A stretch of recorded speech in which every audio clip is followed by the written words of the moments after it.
지금부터 베일에 쌓여 있는 그곳에 주목하려 합니다. 6.25 전쟁 직후부터 대범한 도발을 기획해온 곳. 박정희 대통령을 뭐 따를 거하고 비무장지대이자 공동경비구역인 판문점에서도 만행을 서슴지 않았던 곳.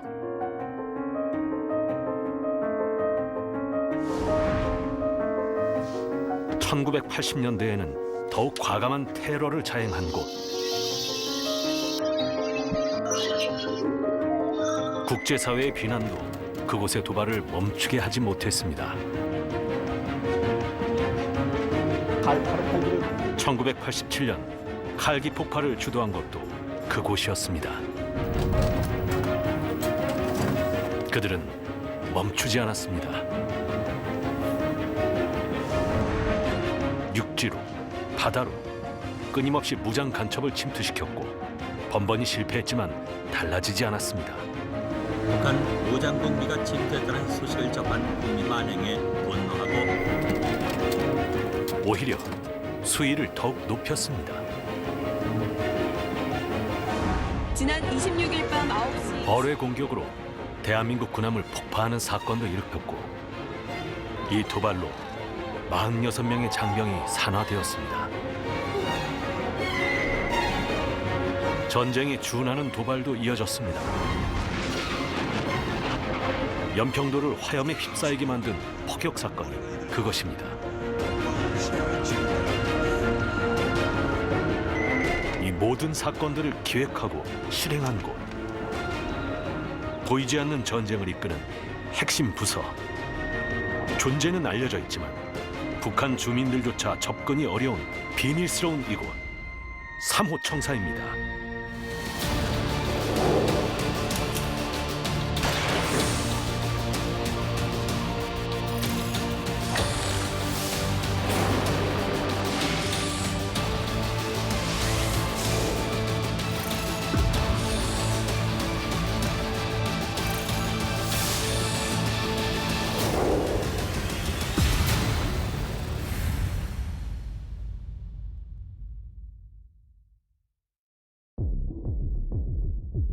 (1997년 9월 22일) 한 부부와 중년 남성이 은밀히 만났습니다.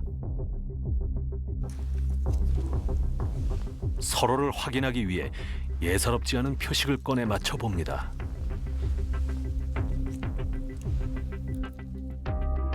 부부는 북에서 내려온 남파 간첩 최정남과 강현정, 중년 남성은 남한의 고정 간첩 심정웅입니다. 어떤 부부가 전쟁통에 헤어지게 되면은 자기가 가지고 있던 거울을 착 둘로 쪼개가지고 반씩 이렇게 이제 서로 나눠 가지잖아요. 그래가지고 우리 서로 만날 때 맞춰보자. 딱 맞춰보자. 뭐 그런 식으로 하잖아요. 이제 메달을 이제 반으로 쪼갭니다. 메달을 반으로 쪼개가지고 반반씩 네가 이 한쪽 가지고 있고 나는 요 한쪽 가지고 있겠다. 그래가지고 각 메달에다가 보면 이름을 새깁니다. 나중에 누가 이 메달을 가지고 오면은 그 사람 내가 보낸 사람으로 알아라. 간첩들이 그렇게 합니다. 남한에서 나고 자란 심정웅은 1958년에 포섭되어 39년 동안 지금까지 검거된 간첩 중 최장기간 활동한 간첩입니다. 심정웅의 고향, 경기도 김포의 한 마을. 이곳은 심씨 일가가 모여 사는 집성촌이었습니다. 6.25 전쟁이 끝나고 5년이 지난 어느 날 월북했던 오촌 당숙인 심웅섭이 고향 가족들을 찾아옵니다. 그중 조카 심정웅도 있었습니다. 1950년대 전쟁 끝난 직후에 그 북한에 넘어갔던 사람들이 와서 이제 자기 가족들을 포섭했는데 한 70년대 초반까지는 남한보다 북한이 경제적으로는 잘 살았다. 뭐 그런 얘기를 하거든요. 김포 자기들이 살던 지역에 그 시골집 하나 사고 아니면 땅 한두 마지기 사고 밭, 뭐 논밭 한두 마지기 사고 그 정도의 거금을 뿌렸다.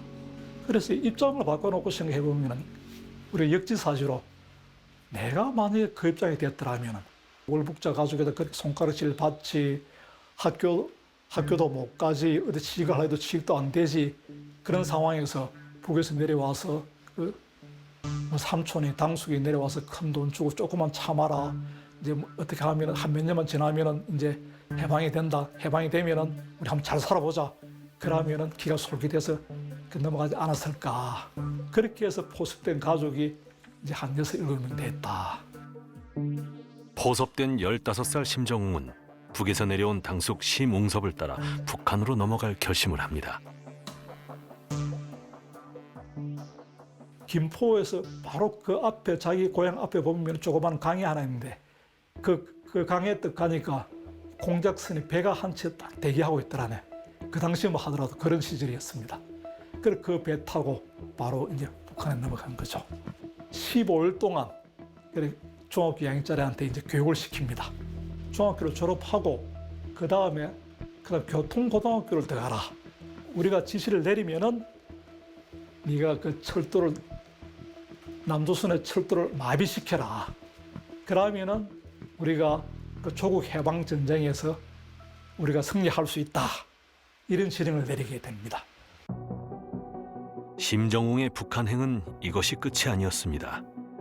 2번을 더 방북해 노동당에 입당하고 고정적으로 남파 간첩들과 접선했습니다. 부부 간첩 역시 그중 하나였습니다.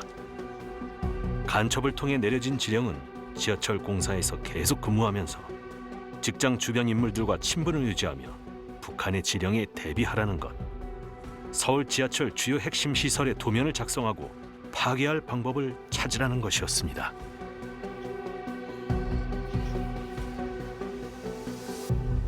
김일성 수령님하고 김정일 장군님이 남조선의 철도에 아주 관심을 많이 가지고 있다. 김일성, 김정일이 그 철도층과 지하철의 그 핵심 인자를 장기 잠복시키라는 지시를 장장 5번이나 지시를 했으니까 이 신철수 말고도 또 다른 사람이 있지 않겠나.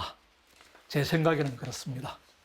김일성이 대남 공작 목표를 확실히 정해야 되겠다. 1956년 3월 달에 노동당 대회에서 그걸 설정을 하게 됩니다. 대남 공작 조직 면에서는 그때까지는 대남 공작 기구가 연락부 중심이었는데 그 연락부 중심위에 문화부를 만들게 됩니다. 문화부. 이걸 문화부라고 하는 이름은 그 김일성이가 직접 지은 이름인데 이 문화부는 뭘 하는 걸 하면은 그 당시에 문화부가 생기기 전에 대남 심리전을 전개하는 기구로 문화부를 만들었어요. 그래서 김일성 시대에는 대남 공작의 특징이 지하당 구축이었습니다. 그래서 남노당을 대체할 수 있는 남쪽에 북쪽의 이익을 대변할 수 있는 지하당을 구축해야 된다. 지하당 구축을 위해 남한 인사들의 포섭을 시도했던 부부 간첩은 1997년 10월 접촉했던 사람의 신고로 검거되었습니다. 심정웅 역시 덜미가 잡혔고 북한의 로열 패밀리로 암살당한 이한영 암살범도 밝혀졌습니다. 모두 3호 청사에서 보낸 간첩의 소행이었습니다. 북한에서는 전문적으로 간첩을 난파시키고 또 침투해서 활동하는 대남 간첩 공작부서가 있어요. 이걸 북한에서는 대남 공작부서 또 남조선 사업이라고 하는데요. 이 간첩 난파의 목적이나 그 역할은 뭐냐? 남한 혁명을 완수하기 위한 소위 사전 정지 작업을 지하당에서 하는 겁니다. 그래서 이 간첩들은 계속 공작하는 거고, 하나 더 말씀드리면 북한은 이 남한 혁명을 위해서 하나의 간첩 부서만 운영하고 있지 않습니다. 한 5개가 돼요. 이들은 무장 간첩도 난파했는데 청와대 습격 사건이 대표적입니다. 그때 당시에는 눈이 많이 왔어. 그때는 한강 얼었는데 눈이 하간 무릎 밑에까지 왔어요. 눈이 엄청 추웠고. 68년도 1월 21일 날에 북한 무력부 총정잘국에서 내 지령을 받고 그때 청와대 습격하고 지금 고인 대신 박정희 대통령을 죽이라. 그때 31명이 이제 넘어왔는데 이들이 산을 넘어 도착한 곳은 청운동의 한 버스 정류장이었습니다. 청원중학교고 여기서 그러니까 시간이 그때 몇 시라고 그랬죠? 그때 68년도 1월 21일 날에 아마 10시 반 정도. 밤 10시 반. 10시 30분, 11시경 다 됐어요. 동료 경찰서장, 지금 돌아간 측위 서장이 여기서 만났거든. 순경 두 사람하고 만났다고요. 그분이 검문당할 때 이제 어디냐? 그러니까 우리가 이제 방첩대다. 그 어디 갔다 작전 갔다 온다. 그러면 사복을 했거든. 안에도 완전구장 우리가 바바리 포대였는데 오반에 뭘 했냐? 그러니까 아무것도 없다니까 이분이 오반에 제낀 거야. 그 무기가 나오니까 그때 총조장 하면 내가 뒤에 섰고 대원들 뒤에 다 서는데 갈린 거예요. 그래가지고 서장님 그때 돌아가셨고 그때 순경 돌아가셨고 여기서 일단은 검문당에서 걸린 거예요. 여기서 걸린. 총격전이 났고. 여기 총격전에 그 다음에 요 총마대를 지키는 수도방위사령부 한 개 대대하고 그래서 이제 교전 붙은 거죠. 쫓고 쫓기는 총격전이 시작되었습니다. 소탕작전은 열흘 동안 계속되었습니다. 이 과정에서 북한군 28명이 사살되고 1명이 북으로 도주했습니다. 유일하게 생포된 자가 김신조입니다. 이번에 어떠한 임무를 가지고 내려오는 사람들이에요. 기본 청와대를 중심으로 행할수록 청와대 내부에는 박정희 대통령을 따를 바하고 그 다음에 부수하에 있는 주요한 간부들을 총살할 임무를 받았습니다. 청와대를 기습해 대통령을 암살하려는 계획은 미수에 그쳤습니다. 하지만 당시에 치열했던 격전의 흔적은 지금도 현장에 고스란히 남아 있습니다. 이런 총을 맞으면 살겠어? 소탕이 쉽지 않았던 것은 이들이 북한의 특수부대 출신 군인들이었기 때문입니다. 명령을 내린 것은 김일성. 이들은 명령을 수행하기 위해 고도의 특수훈련을 받았습니다. 그 부대가 그럼 어떤 부대였어요? 그때 당시도 북한의 무력부 총정찰국입니다. 지금도 북한 무력부 총정찰국. 그 안에 124 군부대 특수 게릴라 부대가 있죠. 그래서 훈련이 아주 강합니다. 특수 훈련인데 우리도 그때 장비가 무기 2종입니다. 개인 장비. 무기 2종 10탄 350발, 수탄 14발이에요. 딱 20km입니다. 이거 들려면고 1시간 12km. 30리를 달려야 됩니다. 이게 특수 게릴라잖아요. 이게 특수네. 우리 군부대를 습격 파괴하고 그 다음에 이제 후방에 또 들어와 가지고 산업시설 같은 거 습격 파괴하는 이런 게릴라 특수부대입니다. 게릴라 부대의 난파는 끊이지 않았습니다. 청와대 기습 사건과 같은 해에 벌어진 1968년 울진 삼척 무장간첩 침투 사건. 이 사건은 1968년 10월 30일부터 11월 2일까지 세 차례에 걸쳐 무장간첩 120명이 난파된 사건으로 6.25 전쟁 이후 최대 규모의 도발이었습니다. 국군은 2달 동안 소탕작전을 벌인 끝에 북한군 113명 사살, 7명을 생포했습니다. 그 당시에 60년대 중반에는 베트남전, 그 당시에는 이제 월남전이라 그러는데 베트남전이 그 강화가 되고 있던 때죠. 그런데 미국 그 베트남전에서 베트콩이 큰 성과를 거둔 게 게릴라전 전술인데 게릴라전 전술. 그러니까 대남 공작에서 게릴라 전법을 도입하게 됩니다. 그래서 게릴라들을 양성해가지고 남반부에 게릴라 거점을 확장시켜서 북한에 동조하는 인민들, 북한 남한 동포들 규합해가지고 그걸 이제 폭동의 전출 기지로 삼는다. 이 북한에 내려다보려는 게릴라, 우리 이제 말로는 무장공비죠. 이 모든 사건을 주도한 곳, 북한의 조선노동당 중앙위원회 10국입니다. 1957년에 설립된 10국은 북한 조선노동당 산하의 대남 공작 및 정보기관입니다. 그렇다면 10국은 어디에 위치해 있을까요? 평양의 주요 시설들이 모여있는 모란봉구역 전승동에 자리한 이른바 사무청사입니다. 그 사무청사가 뭐냐?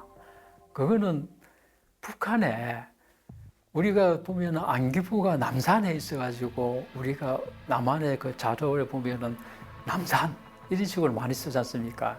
그리고 북한도 3호 청사 이게 이제 옛날에 6.25 전쟁 때 김일성 종합대 기숙사였는데 평양시 전성동에 그 건물을 수리를 해가지고 연락부, 문화부, 조사부를 거기 다 같이 입주시킨 거예요. 그래가지고 이름을 3호 청사, 세 번째 3호 청사다. 6개 동이 있었다 그래요. 5, 6층 건물. 근데 거기에 이제 공작원들이 있으니까 숙소도 주변에 또 있어야 될 거 아닙니까? 숙소도 이래가지고 하나의 타운이 형성돼 있다는 겁니다. 그게. 일반인들은 잘 접근할 수도 없는. 3호 청사는 평양 중심가에 있지만 두 겹의 높은 나무가 둘러싸고 있어 일반인들이 접근하기가 쉽지 않습니다. 이곳에는 김일성 시대 때부터 대남 공작을 기획하고 실행해온 기관들이 모여 있는 것으로 알려져 있습니다. 연락부, 문화부, 조사부 우리 3개 기관이 김일성 시대에 대남 공작의 주력 기관인데 1969년도 1월 달에 그 대남 사업 총국은 허봉하게 숙청과 함께 문을 닫게 됩니다. 그러면서 이제 김일성이가 대남 사업을 직접 챙기겠다. 이래서 1969년 1월 달에 대남 사업 담당 비서직을 만들어 가지고 그 비서에 이제 김중린은 문화부장 출신인데요. 그 대남 공작의 역사에서 김중린이라고 하는 사람이 그것은 1980년대까지 중요한 역할을 합니다. 김중리는 남한 사회를 교란하기 위한 지하당 공작을 지휘하는 한편 1973년 남북대화 중단 이후에는 남한에 대한 여러 테러 사건들을 지휘한 인물입니다. 그는 무장 게릴라 난파에서 남한의 혁명 여건을 조성하는 쪽으로 대남 전술을 바꿨습니다. 1974년 8월 15일 서울 장충동 국립중앙극장 박정희 대통령 내외가 참석하는 제29회 광복절 기념식이 열렸습니다. 국내외 귀빈이 1,200여 석을 가득 메웠고 전국에 생중계되고 있었습니다.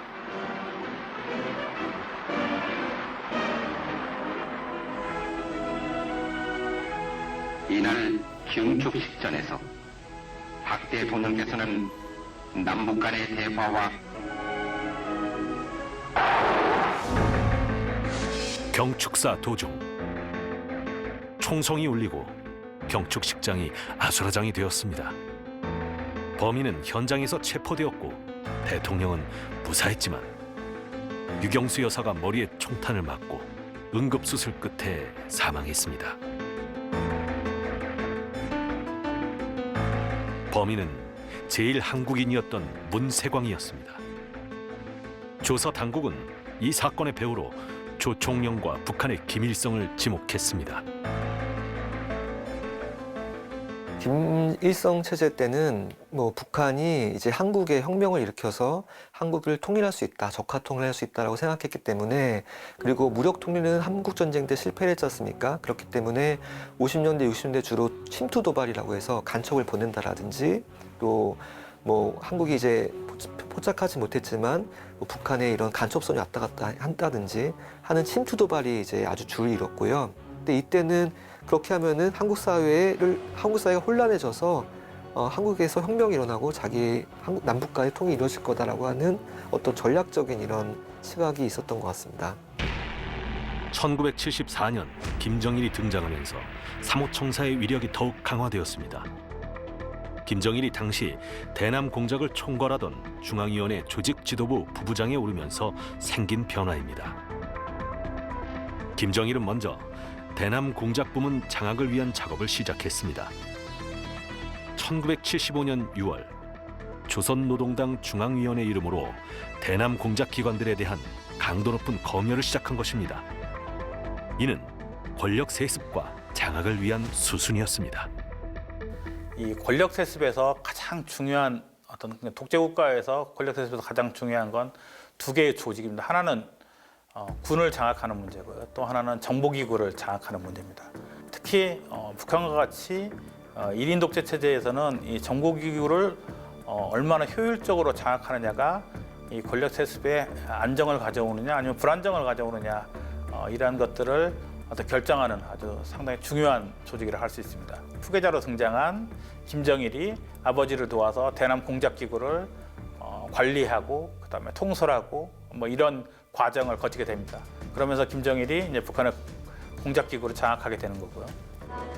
2월 15일 오후 2시 50분께 통해를 경계 중이던 해군 57함이 50톤급 북한군의 무장 간첩선을 추격 끝에 한계선을 넘어서 우리 해군은 북방 경비 한계선을 넘어서 남하한 북한의 간첩선을 거진항 4.8km 해상에서 발견하고 11km를 추격한 끝에 육군 전차부대와 합동작전을 펼쳐 격침했습니다. 북방 경계선에서 남쪽으로 4.8km 내려온 지점이었습니다.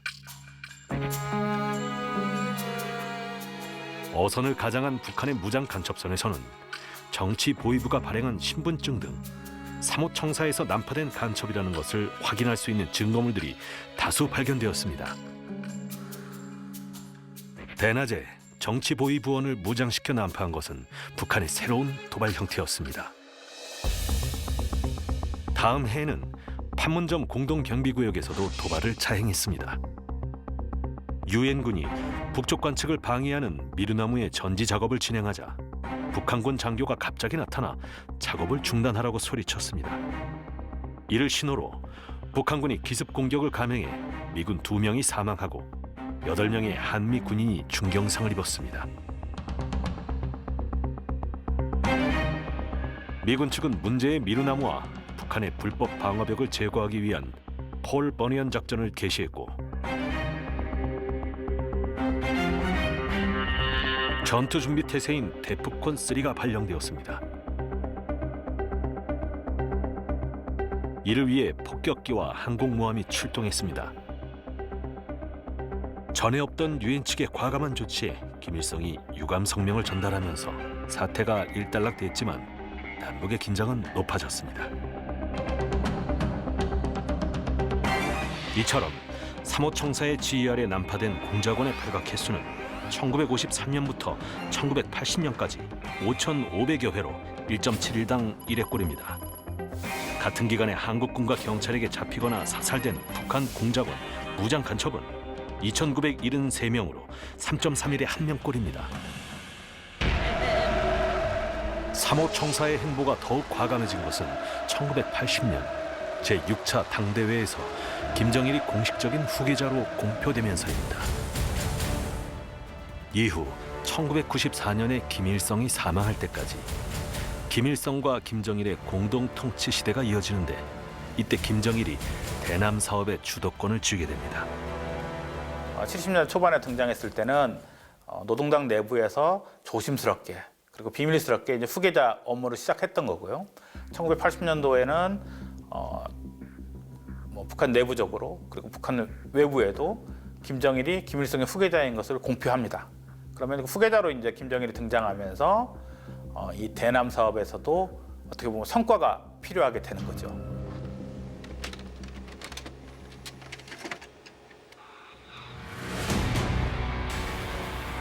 (1983년) 미얀마의 아웅산 묘역에서 폭탄이 터지는 테러 사건이 발생했습니다.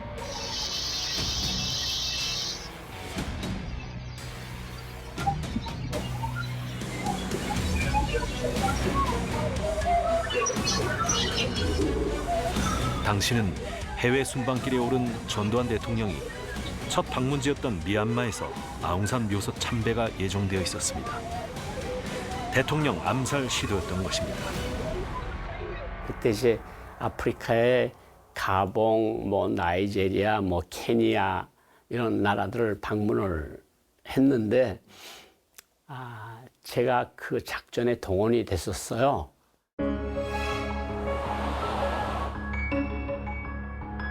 당시 외교관이었던 고영화는 북한 요원 2명을 데리고 자이리에서 콩고 공화국, 카메룬을 거쳐 작전 수행지인 가봉에 도착했습니다.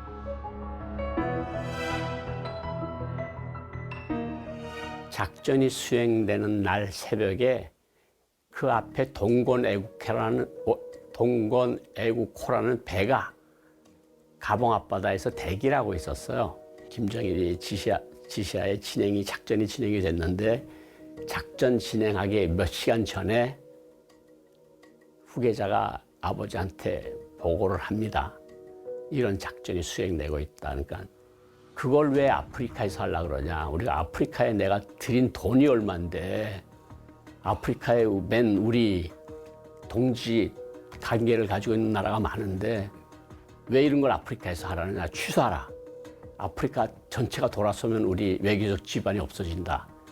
그래서 취소가 됐고 북한이 외교적 지반이 많지 않았던 동남아에서 그 일을 83년도에 진행을 하게 된 거죠. 1987년 11월 29일 이라크 바그다드에서 출발해 서울로 향하던 대한항공 858편이 인도양 상공에서 폭파되었습니다. 일본인으로 위장한 북파 공작원들이 기내에 폭탄을 놓고 내린 것이었습니다. 사건 이틀 만에 범인 김승일과 김현희가 검거되었습니다. 범인들은 바레인에서 조사받던 중 음독 자살을 시도했고 김현희만 살아남았습니다. 김현희는 이 사건이 김정일의 지시로 이루어진 것이라고 진술했고 북한은 테러 지원국 명단에 올랐습니다.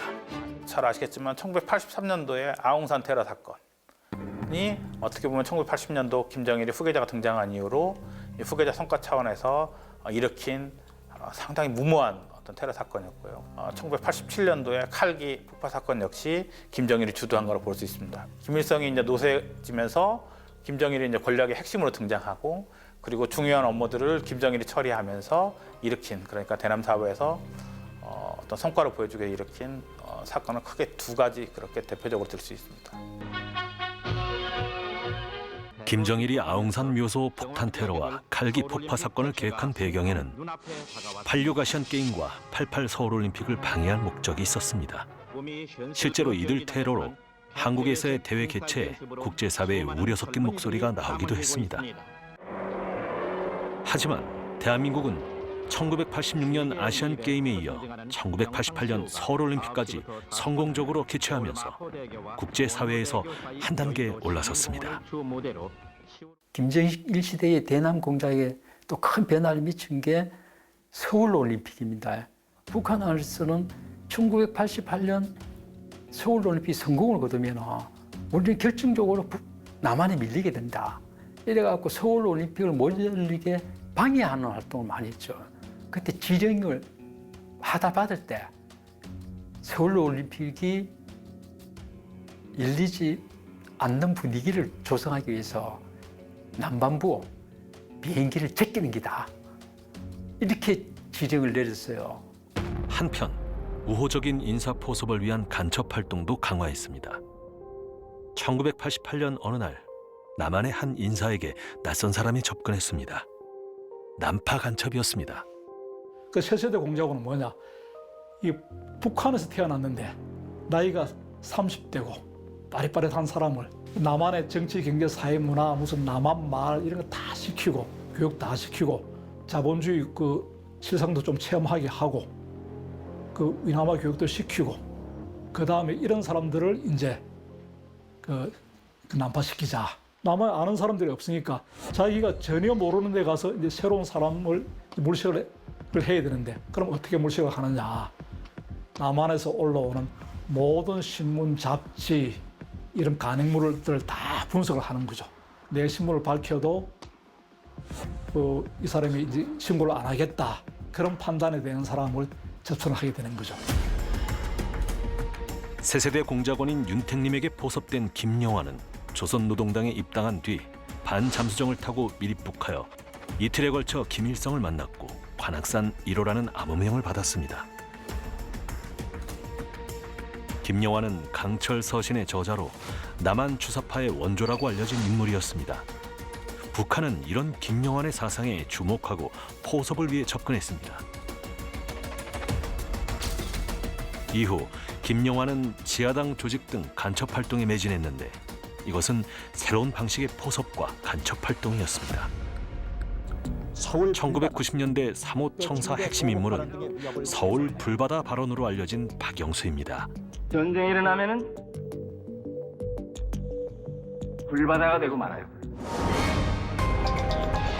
1995년 10월 17일 북한의 무장 간첩이 남방 한계선을 넘어 임진강을 통해 침투하는 사건이 벌어졌습니다. 현장에서는 오리발부터 M16 소총과 수리탄 등 침투와 무력 행사에 필요한 무기까지 발견되었는데 침투하던 무장 간첩은 국군 추병에게 발각되어 사살되었습니다. 이처럼 무장 간첩 난파는 90년대에도 계속되었습니다. 임진강 철책선에서 대남 침투를 기도하던 무장 간첩이 사살된 지 불과 일주일 만에 이번에는 부여에서 무장 간첩과의 총격전이 벌어졌습니다. 2달 가까이 전국을 활보하며 간첩 활동을 한 김동식과 박광남은 부여의 한 사찰에서 접선하던 중 발각되어 김동식은 생포되었고 박광남은 도주 끝에 토벌대에게 사살되었습니다. 이들의 소지품은 소음기가 달린 벨기에제 권총과 실탄, 달러 등이었습니다. 1990년에 접근하던 이 간첩 김동식 2개월 동안 단기 공작하러 왔는데 뭐 엔화, 달러, 위안화 다 합쳐가지고 8천만 원 정도가 됐어요. 2개월 동안 단기 공작으로 들어왔는데 그게 북한이 자기 주민들 두 끼 밥도 제대로 못 먹이면서도 돈을 아끼자는 문화가 3가지가 있어요. 첫째는 뭐냐, 김일성 일가에 돈 잔치하는 것. 두 번째는 뭐냐면 핵을 만들고 장거리 미사일 만드는데 여기는 군사력 중에 돈을 아끼잖아요. 그다음 세 번째가 뭐냐, 대남 간첩 공작하는 데는 돈을 아끼지 않습니다.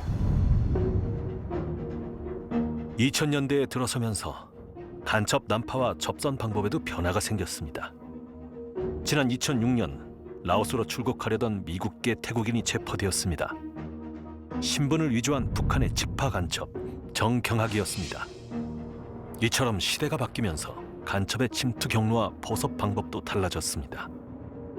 다 그 직파 간첩이었는데 그 90년대 이제 해외여행 자유화가 그 시행되면서 우리 한국 사람들이 해외를 이제 자주 가게 됩니다.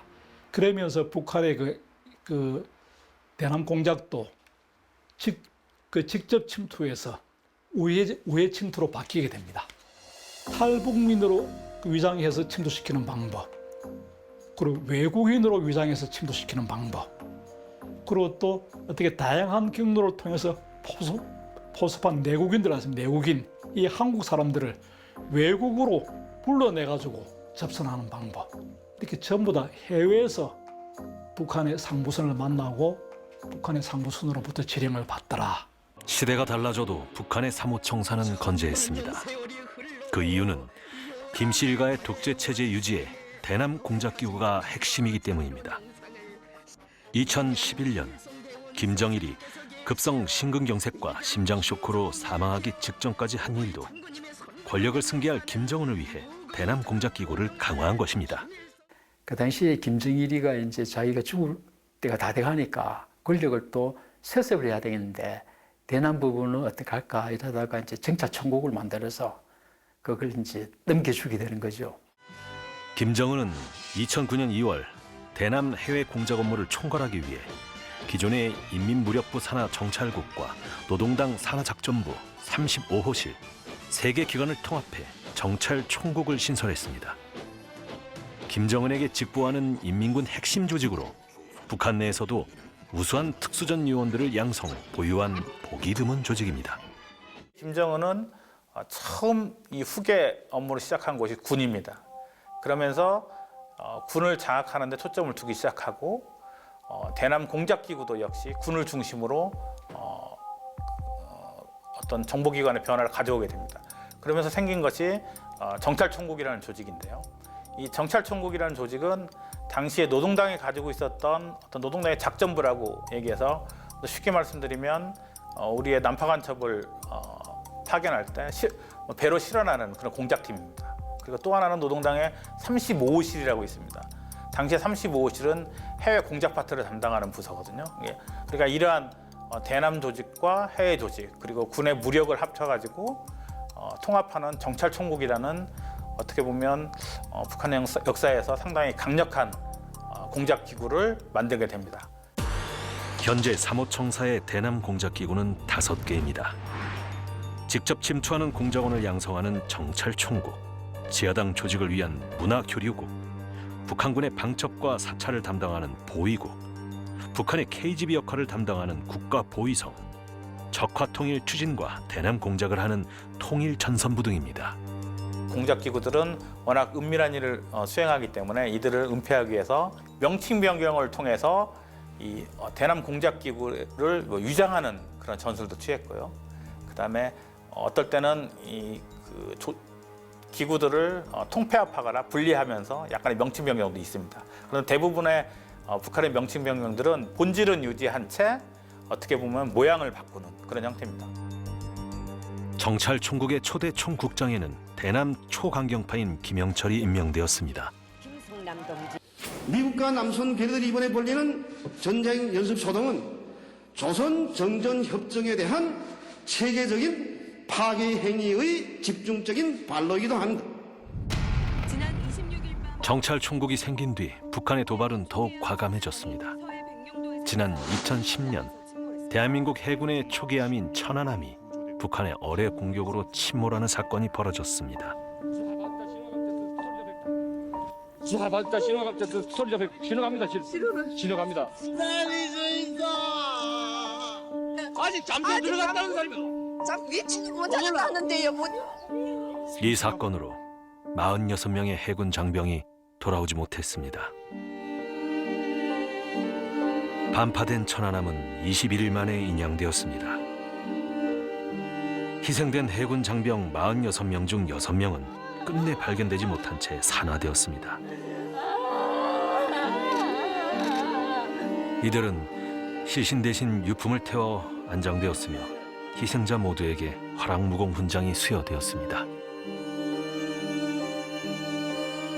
우리 군은 천안함이 침몰된 이유를 명확하게 밝히기 위해 민군 합동조사단을 만들어 조사에 착수했고 사건 55일 만에 천안함 침몰 원인을 북한의 어뢰 공격이라고 발표했습니다.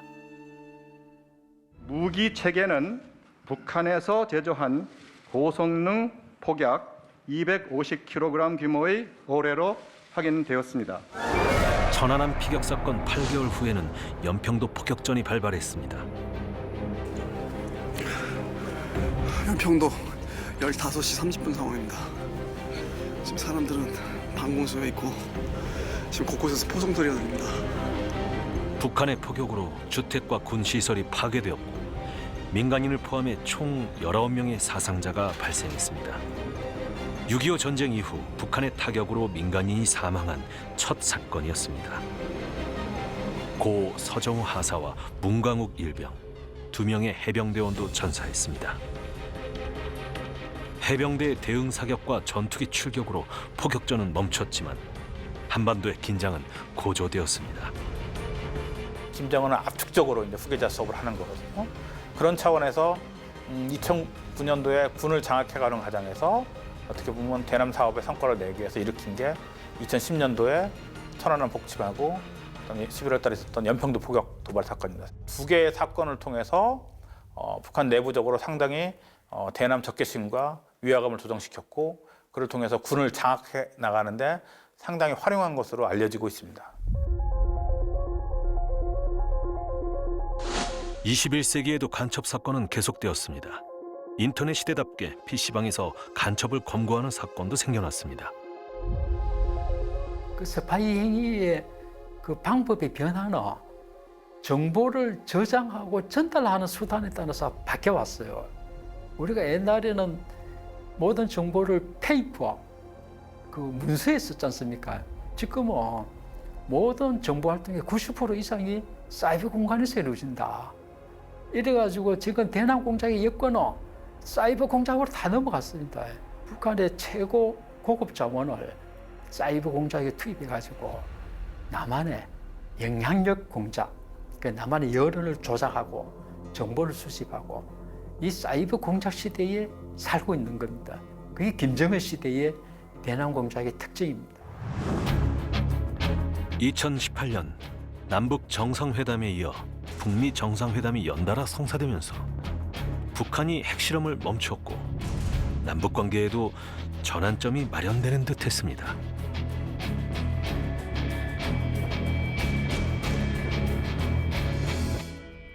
하지만 하노이에서의 3차 북미 정상회담이 결렬되면서 상황은 원점으로 돌아갔습니다.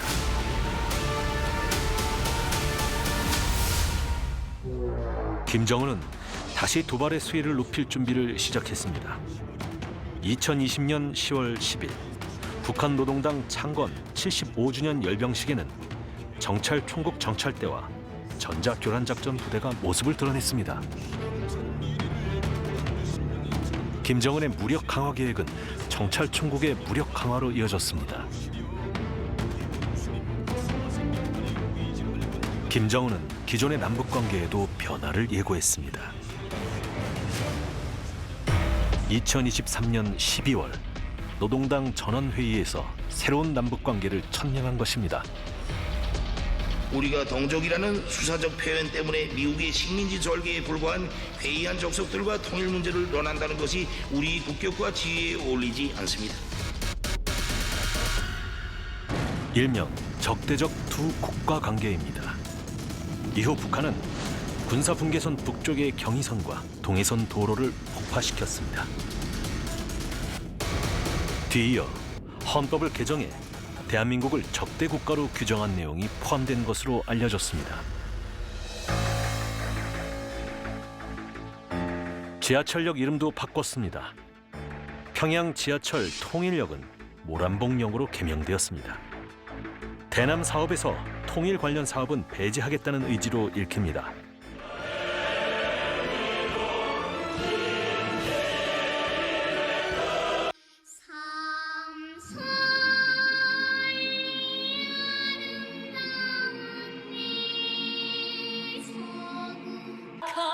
이 세상